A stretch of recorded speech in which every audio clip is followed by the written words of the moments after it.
With Freud and the rest of the psychodynamic theorists out of the way, we can move into a bunch of other perspectives, other views, and theories on personality. We're going to start off with the behavioral perspectives, but you might start noticing very early on that this is going to be pretty different from what we've just talked about. Of course, everything's going to be fairly different from psychodynamic theories.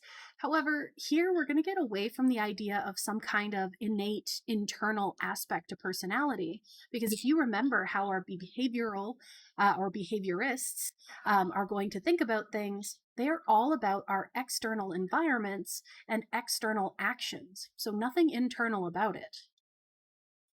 So as that refresher on behaviorism, behaviorists would say that only overt behavior, external behavior, is worth studying.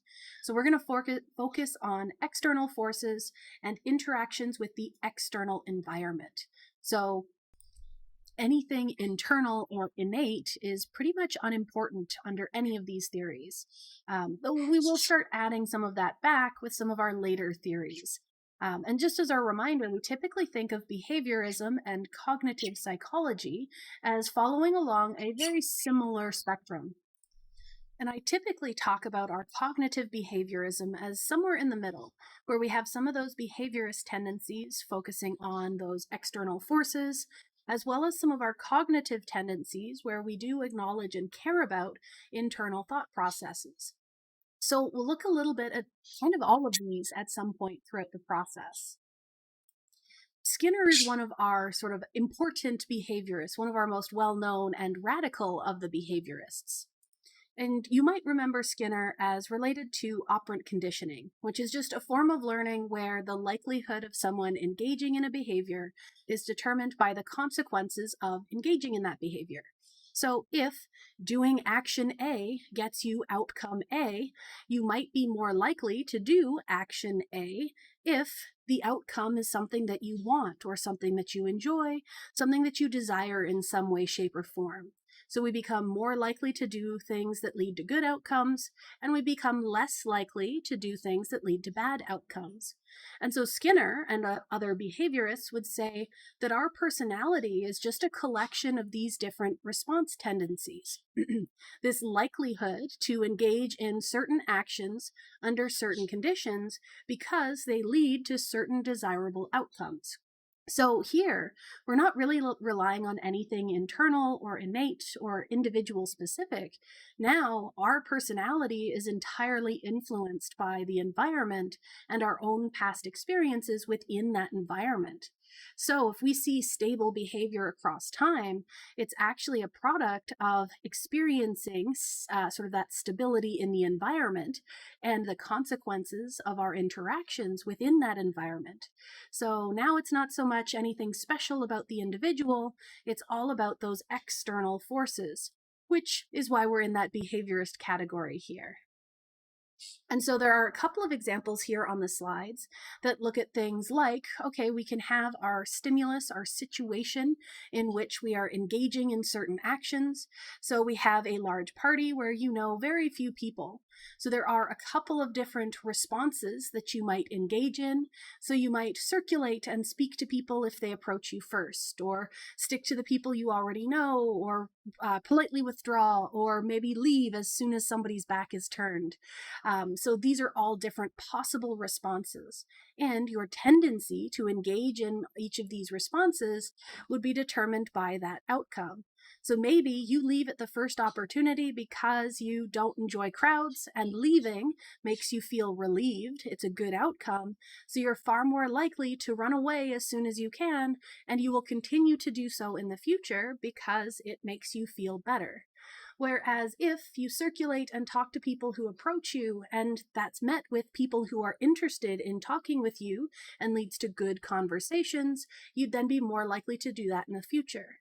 Whereas if you maybe want to only stick to the people you know, and then those people tell you that you really need to go to talk to others, you're sort of holding us back or something negative, you might be less likely to stick with them in the future.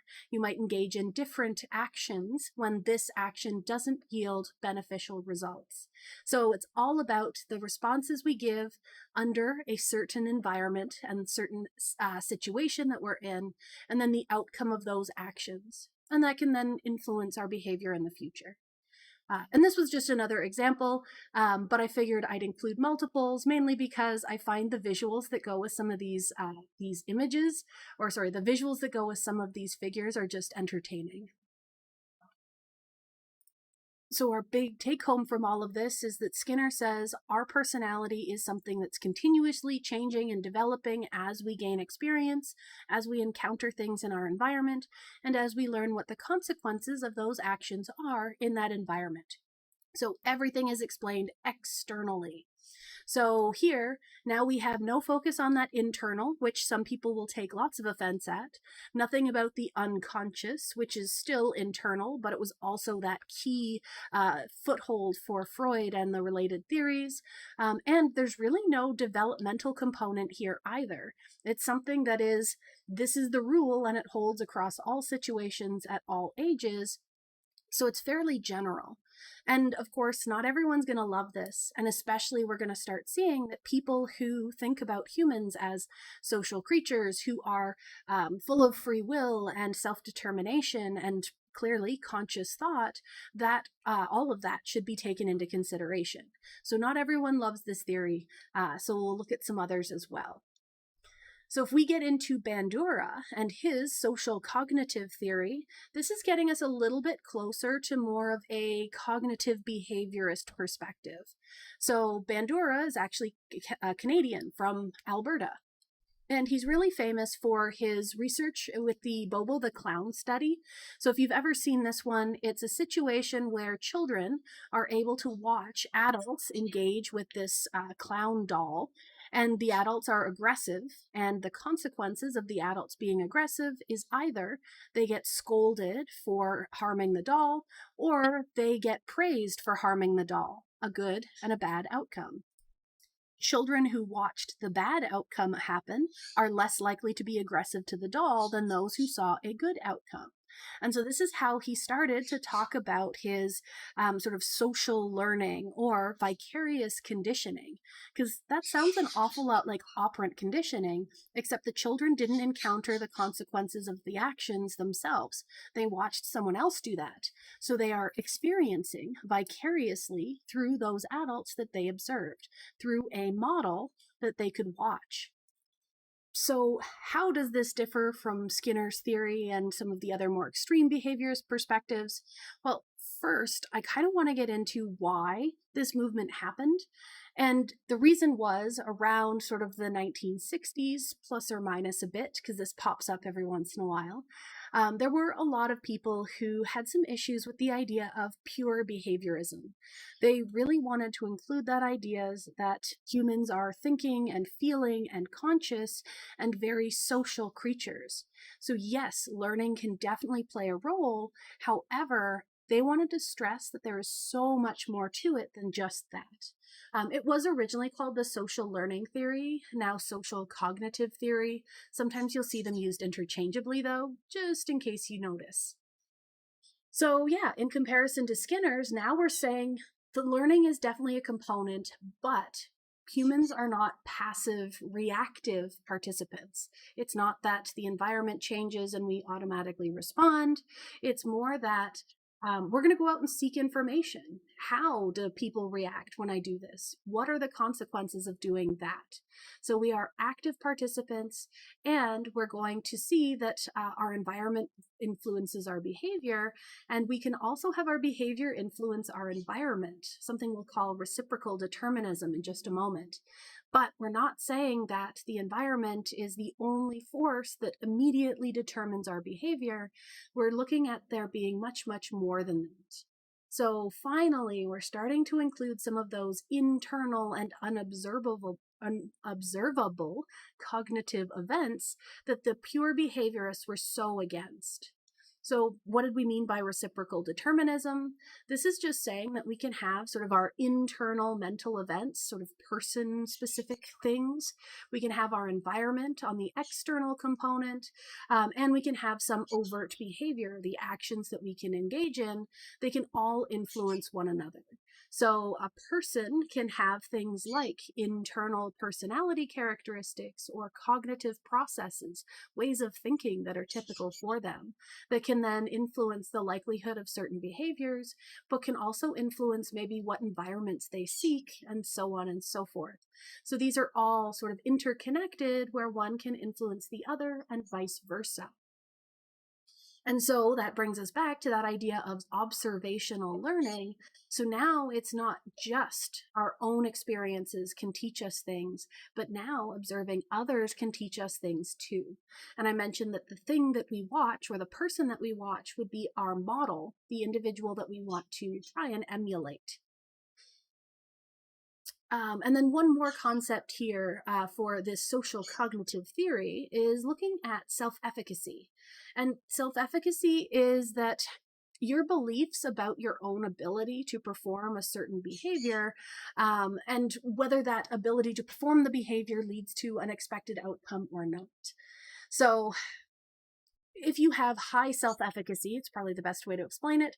High self-efficacy means that you're pretty certain that you can engage in this behavior and it will lead to getting the outcome that you want.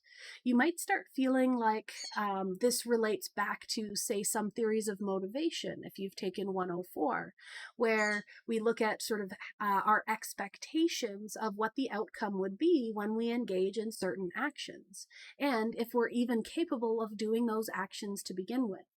For someone with low efficacy or low self-efficacy, they might be concerned that the responses that would be required to get some particular outcome are not possible. So I would love to get a great grade in this class, but I'm not capable of studying to that point, or I'm not capable of grasping that concept.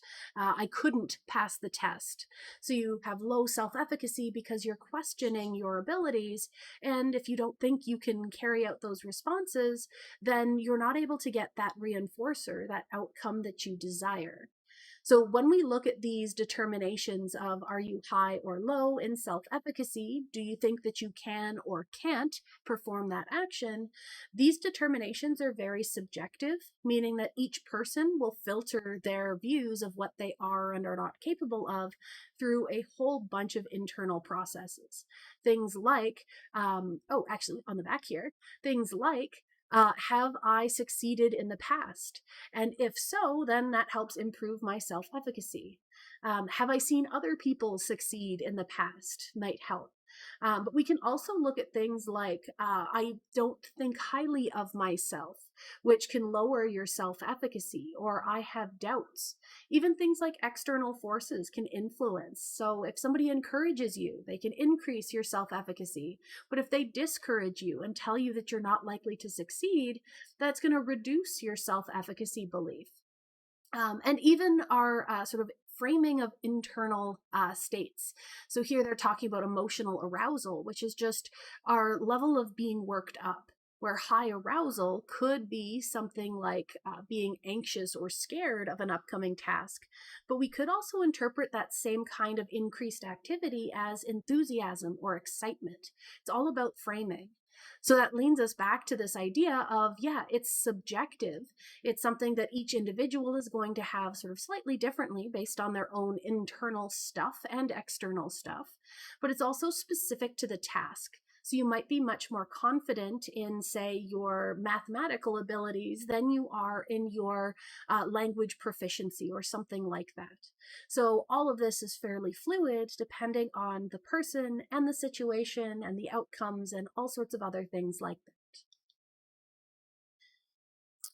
While we're in this realm of social learning, we should also take a moment to talk about Walter Mischel, who was another one of these people who had ideas in the same vein as some of the ones we've been talking about.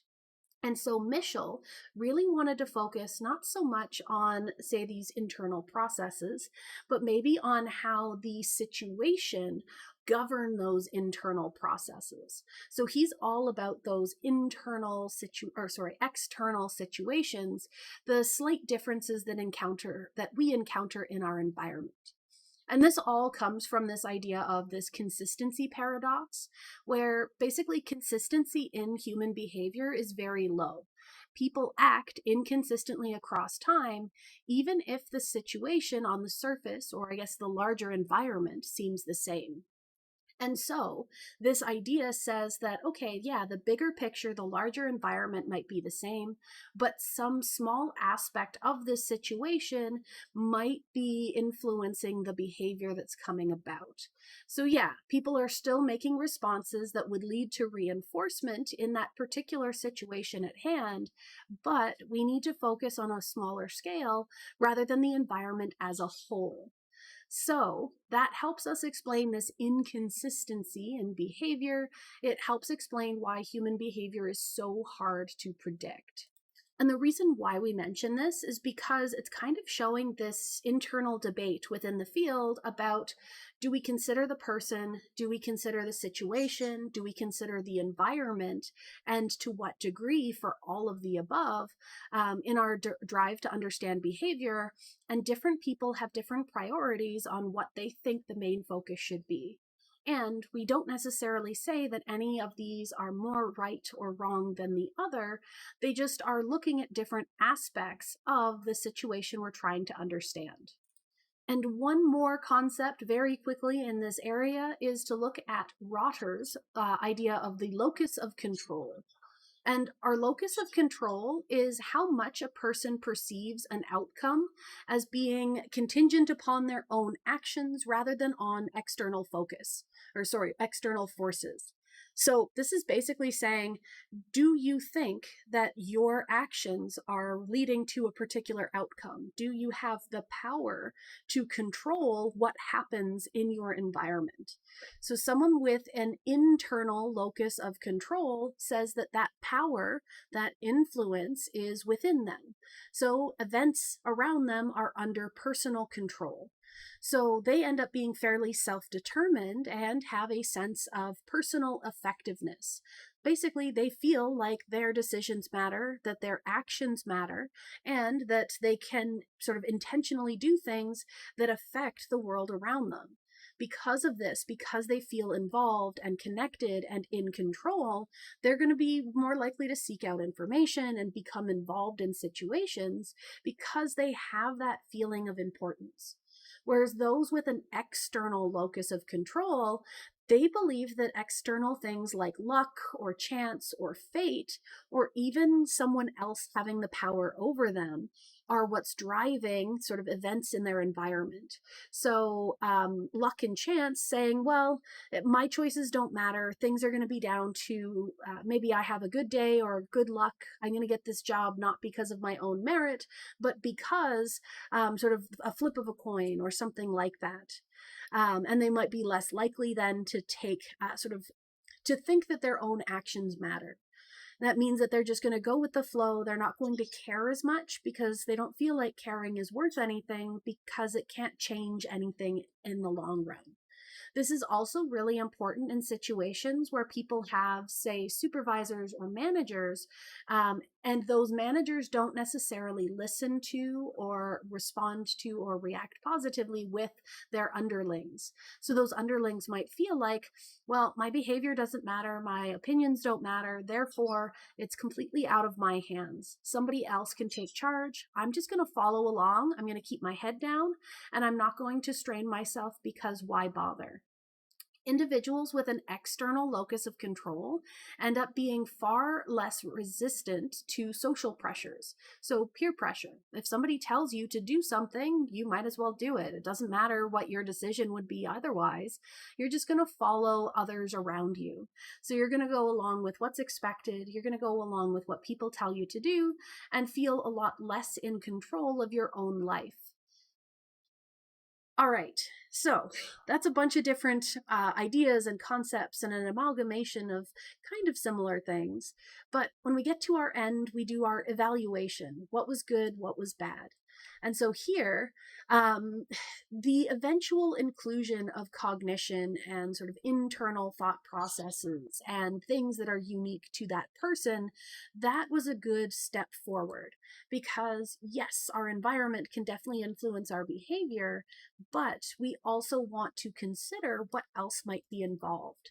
A lot of people had complained that, if we're studying humans, we can't ignore the things that make humans human.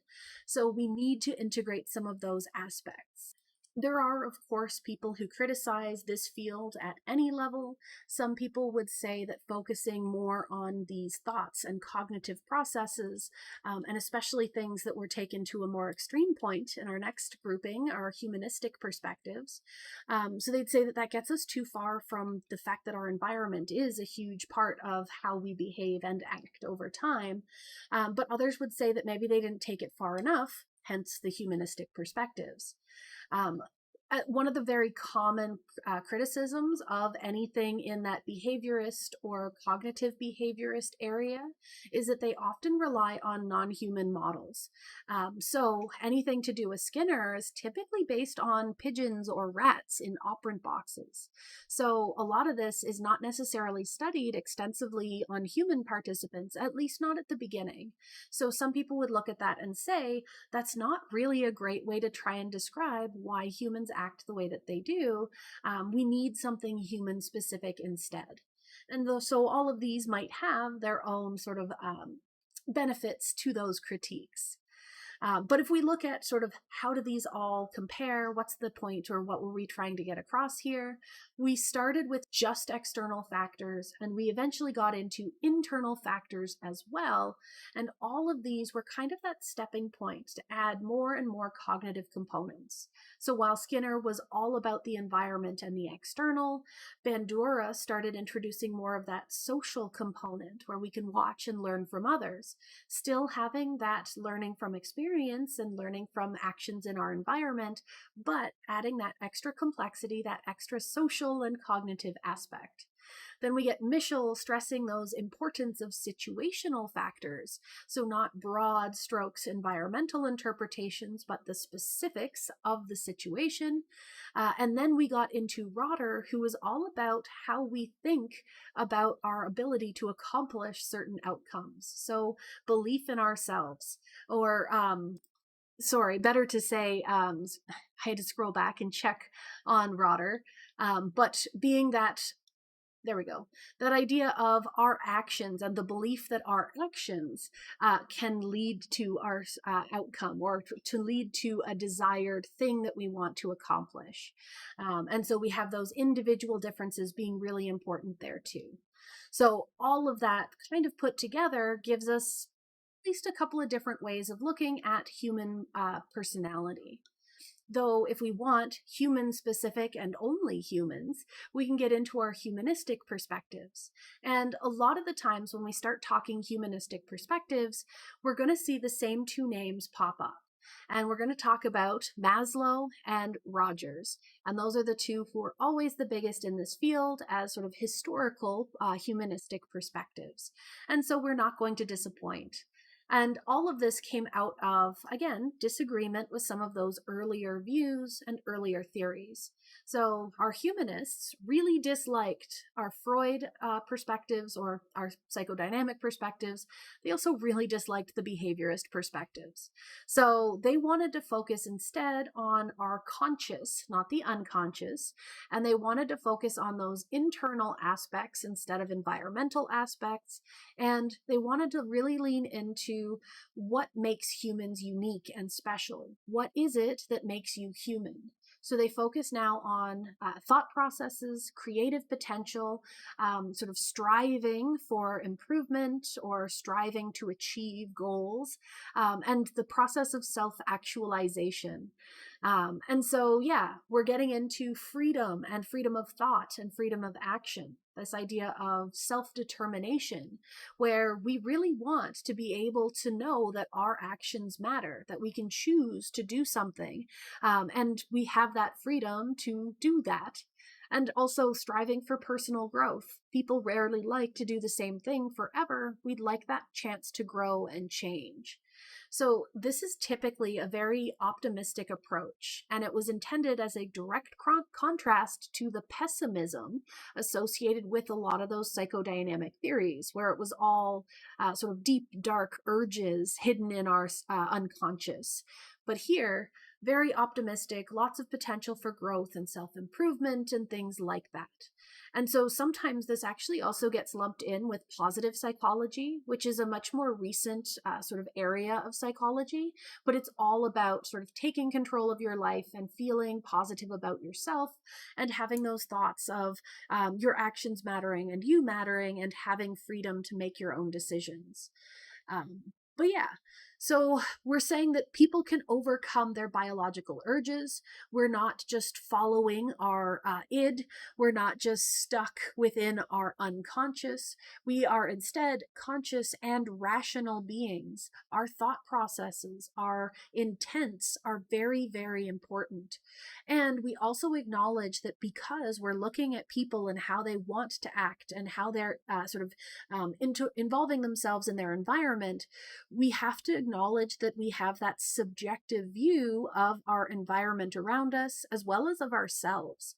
And that means that we can be influenced by biases, we can be influenced by experiences, we can be influenced by a bunch of other things. So they talk about that phenomenological approach, which is always hard to say. But it's basically that, yeah, we can encounter similar stimuli in our environments, but different people will have different interpretations of that same stimulus, and they'll have very different responses to that same stimulus based on a whole bunch of other factors. And acknowledging this variation and the potential for many, many forces to be involved is actually one of the things we'll find as a criticism for this area, simply because it's very hard to quantify all of it, to consider all of it, and to put all of it together. So, as promised, the first of our famous names is Rogers. And so Rogers was all about the concept of ourself. So, who are we? So, he called it the self concept. Logical. And he said that this is an organized, consistent set of perceptions and beliefs about ourselves. So, how do we view ourselves? This is how we would think of our own nature, qualities that define us, behavioral tendencies, things that we are likely to do.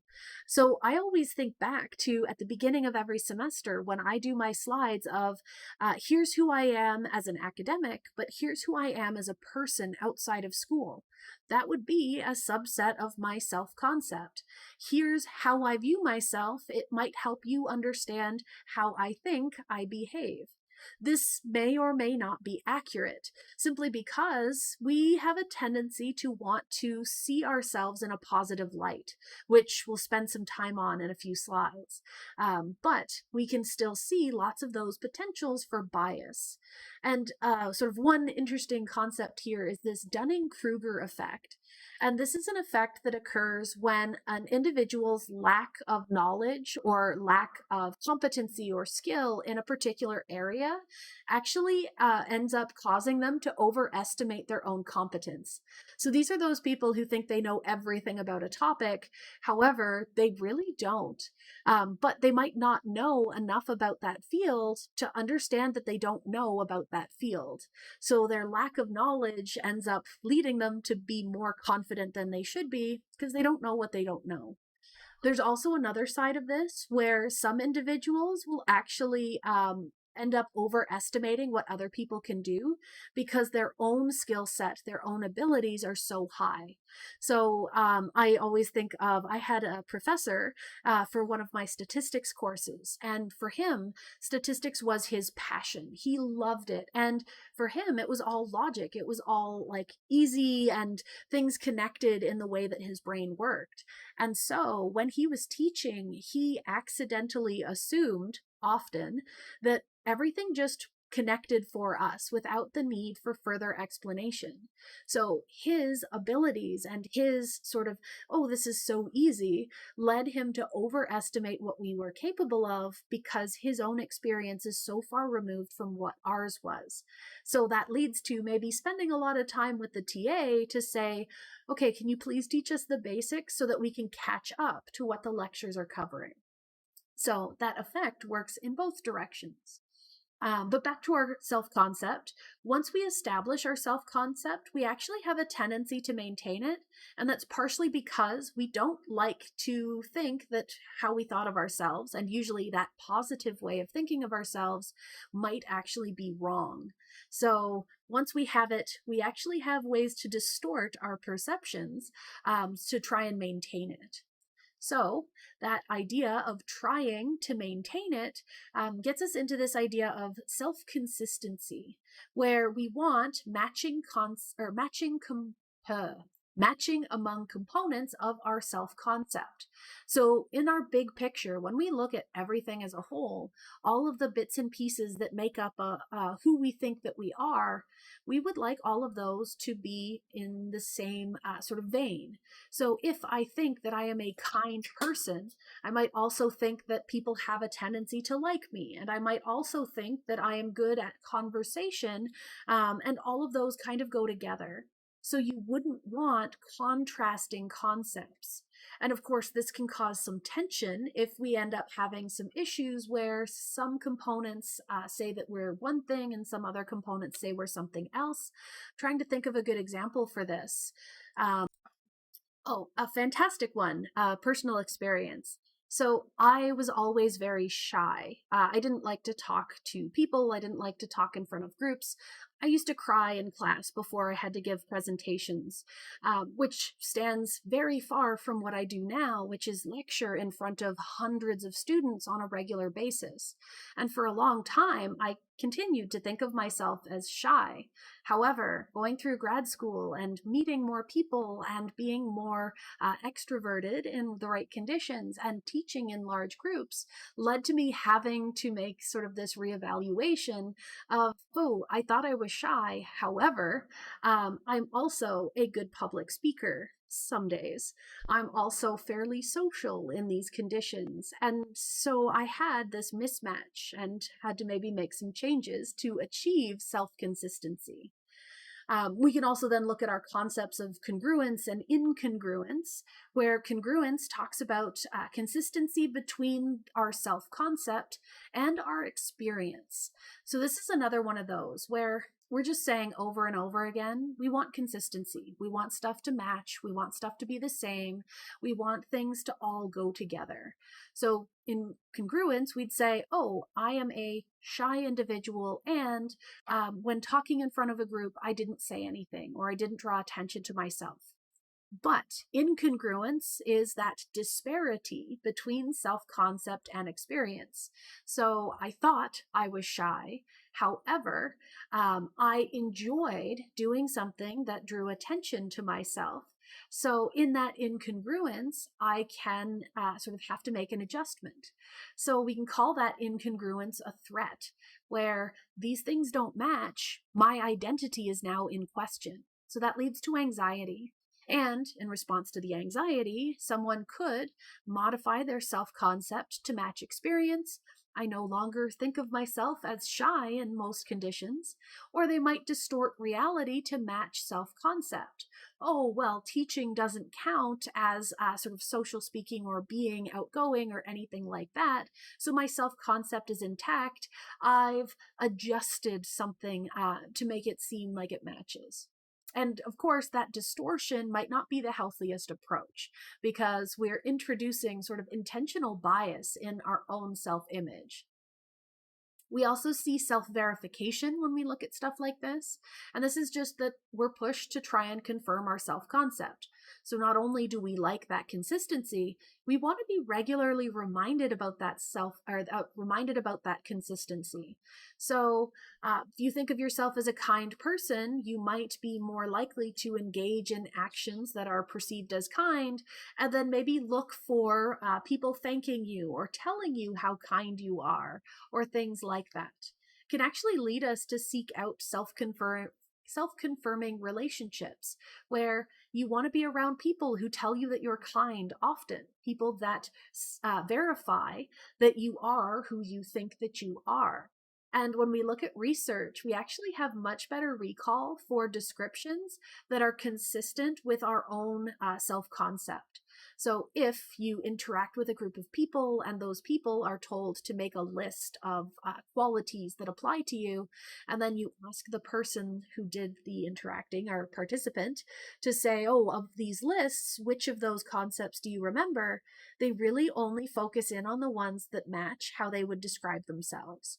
So we almost turn a blind eye to things that don't match our own idea of who we are. We also have a tendency for self-enhancement, which says that we are likely to gain and preserve positive self-image. People want to think that they're good people. It makes us feel good. It makes us sort of have healthier interactions with others. So this is what people often do. Of course, there are individuals and different situations where some people aren't necessarily inclined to think positively of themselves. But overall, looking at people across the board, we have this tendency to want to think that we're good people. And this can actually lead to things like, say, in a fight, nobody wants to admit that they're wrong or that they're the bad guy. They always spin it so that I didn't do a bad thing. They misinterpreted my actions or misinterpreted my intentions. So if you look at, say, after a breakup, nobody really wants to think that they were the cause of ending that relationship or things like that. So all of this ends up relating to all of that. And that brings us to next, our need for positive regard, where we need others in our environment to think fairly well of us as well. So this need for positive regard is something that Rogers thought was innate, and that it's basically that we need acceptance and sympathy and love and support from the people around us. So if we have unconditional positive regard, which is the best case scenario, that means that people will think highly of us. They will give us this support and sympathy and love, regardless of our behavior. So if you have a child who they cause problems or something like that, and they know that the behavior was wrong, but their parents will still love them anyways, then they've experienced unconditional positive regard. Means that the behavior that they engage in, even if it's bad behavior, they still have that support and that positive regard. Whereas those who have conditional positive regard, this is when all of those positive feelings, all of those sort of support systems and the love and affection is all dependent on behavior. So if they act out, they do something bad, and now they feel like they've lost their parents' love.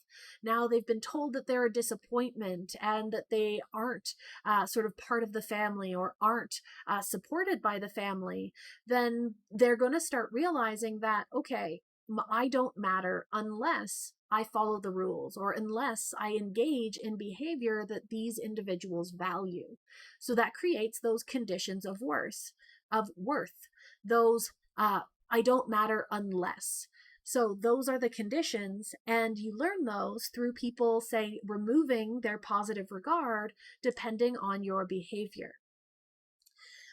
And eventually, we're hopefully going to grow to the point of having positive self-regard.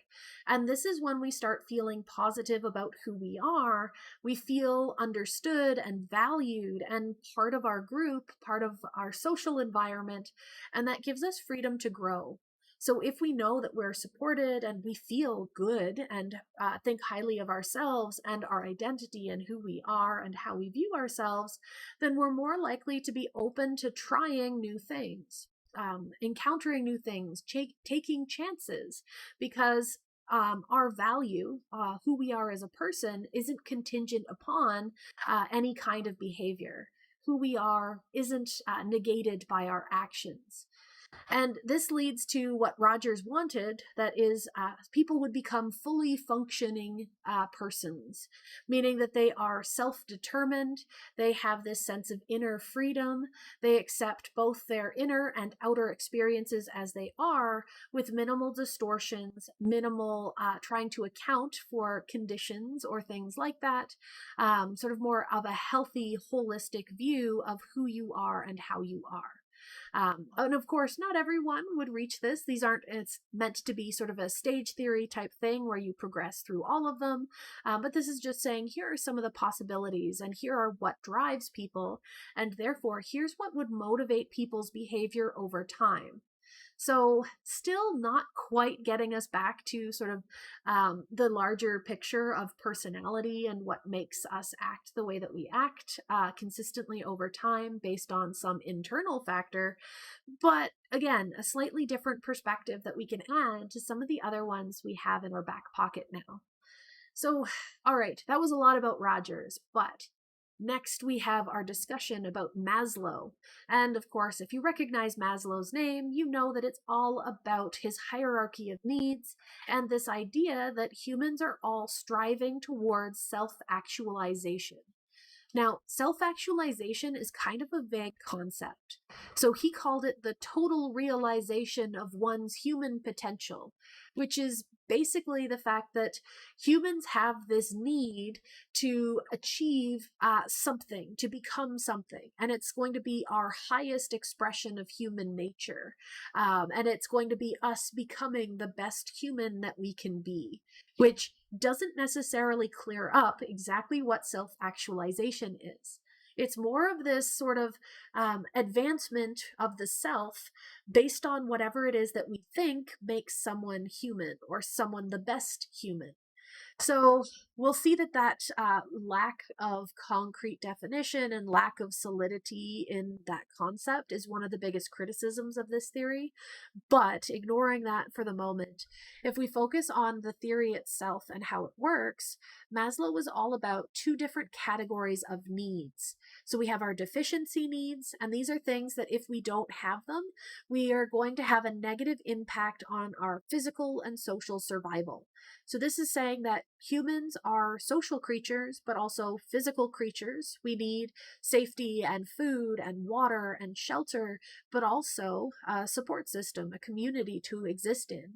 And if we don't have any of those things, that's going to inhibit our ability to become a fully fledged human. Once we have all of those basics, all of those deficiency needs, we can move on into growth needs. And these are human specific. We could describe some of our deficiency needs as being relevant for non-human animals, but anything that Maslow put in the growth needs category, that was supposed to be just humans can have this. And these are sort of us advancing to become sort of self-actualized, to develop our potential to become the best that we can be. So, what does that look like? Here's the hierarchy of needs. And you've probably seen this or some variation of this. One thing I find is that different figures will actually have slightly different breakdowns. So I really only care about the patterns overall, where if we start at the very bottom, we're focusing on these are the things that we need to survive in the moment. So we need food, we need drinks, we need to be able to keep our bodies running. We then also need security and psychological safety. We need shelter to keep us safe, and we need to not feel like we're in danger all the time. So once we've taken care of our food needs, we'd seek out shelter needs. If we had shelter but no food, we'd probably end up prioritizing food because we need that shorter term. We need that to survive right now. We can deal with safety and shelter once we have food and water to survive to the next day. After that, if we have these safety needs and physiological needs met, then we can get into some more social stuff. Things like affiliation, feeling like we belong, acceptance within that group, feeling like you matter as a person and that you fit in and that they sort of engage with you. and affection, meaning that they like you. And all of those are really important for people to feel like they belong and that they have a space in which they can exist. And eventually, having that sort of external feeling of belongingness and sort of connection, we can see our esteem needs, where these are things that show us that people approve of us or recognize our contributions or think highly of us. And those are all things that are important for us to start becoming better people, at least according to Maslow.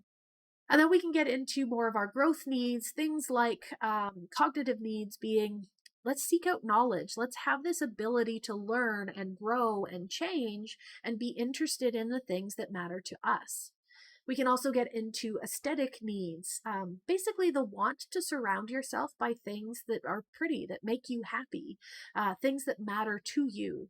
And then eventually, jumping maybe a few steps, but suddenly, poof, we've achieved self-actualization, and we are now the sort of the best people that we can be, or we're striving to be the best we can be.